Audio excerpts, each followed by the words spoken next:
நீ ஒருத்தம் வாங்குறதுனால உனக்கு கீழே இருக்கிற அத்தனை பேரும் வாங்குற. இப்படித்தான் பொதுப்பணித்துறை, போக்குவரத்து துறை, நிதி, மின்சாரம், உணவு, சுகாதாரம், கல்வி, காவல், தொழில், நீ எல்லா துறையிலையும் வாங்கி வாங்கி நாட்டை வளர விடாம கெடுத்து கூட்டிச்சவராக இருக்கீங்க. நல்ல காத்து இல்ல, நல்ல பொருள் இல்ல, நல்ல சாப்பாடு இல்ல, ஏகப்பட்ட இயற்கை வளங்கள் இருந்து இந்த நாடு பிச்சைக்கார நாடாவே இருக்கு. ஒவ்வொரு இந்தியனும் கடனாளியான தண்டம் மிச்சம். பக்கத்துல இருக்கிற குட்டி குட்டி தீவெல்லாம் பெரிய பெரிய நாடா வளர்ந்திருக்க. எப்படி? ஏன் அங்கெல்லாம் லஞ்சம் இல்ல? இருக்கு இருக்கு. அங்கெல்லாம் கடமையை மீறதுக்கு தாண்டா லஞ்சம். இங்க கடமையை செய்யறதுக்கு லஞ்சம். ரேஷன் கார்டுக்கு லஞ்சம், பிள்ளைங்களை ஸ்கூல்ல சேர்க்க லஞ்சம், ரயில்வே டிக்கெட்டுக்கு லஞ்சம், விவசாயிக்கு கடன் கொடுக்க லஞ்சம், பரப்புல இருந்து இறப்பு வரைக்கும், பிரசவாஸ்பத்திரியில இருந்து சுடுகாடு வரைக்கும் லஞ்சம் லஞ்சம் லஞ்சம் லஞ்சம்.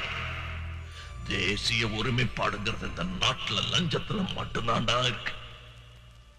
சின்ன சின்ன லஞ்சம் தானே பரவாயில்ல, எல்லாரும் கொடுக்கறாங்களேன்னு எல்லாருமே அலட்சியமா இருந்ததுனாலதான் நம்ம கண்ணுக்கே தெரியாம புத்துநோய் மாதிரி இந்த லஞ்சம் பரவி நாட்டையே அழிச்சுக்கிட்டு இருக்கு.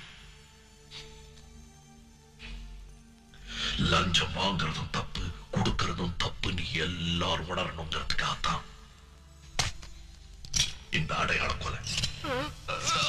ஐயா, என்ன கொல்றதாலே எல்லா பிரச்சனையும் தீர்ந்துருமா? தீரணும் தீரணும்.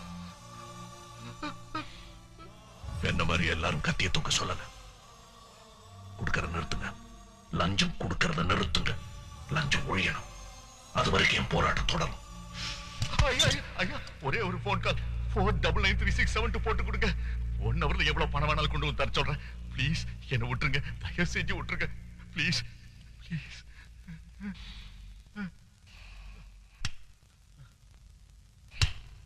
நீங்க திருந்தவே மாட்டீங்கடா.